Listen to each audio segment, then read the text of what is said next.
More breaking news now. A 13-year-old boy who was on his way to school was killed by a hit-and-run driver. And you're looking at video from the scene in Dana Point. Deputies arrested a man who is also suspected of DUI. The crash happened this morning near Dana Point Harbor Drive and Park Lantern. Eyewitness News reporter Leo Stallworth is there live with more details. Leo. Yeah, detectives have pretty much wrapped up their investigation here at the scene of that tragedy. The suspect behind bars, booked for DUI, felony hit and run, and murder. That young man, 13 years old, on his way to school when he was killed. Here's more. What we know is that the 13-year-old boy was walking to school with his older brother at the time. And the older brother is okay? The older brother is okay. He was not struck by the vehicle. The 13-year-old's backpack on the ground near the scene where investigators say a vehicle jumped the curb, slamming into the teenager this morning, killing him. Detectives say the young man was waiting for the light to change, stopping traffic so he could cross the intersection on his way to school this morning. The tragic accident happening at the intersection of Park Lantern and Dana Point Harbor Drive around 8 this morning. The driver hitting and killing the child suspected of DUI.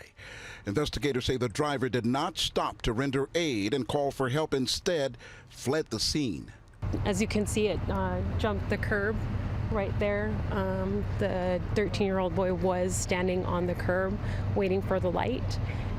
It jumped the curb, went over the center median there, then corrected back onto the road and continued down towards Pacific Coast Highway. Horrified witnesses helping detectives identify the vehicle and locate it. It was located about 2 to 3 miles from here.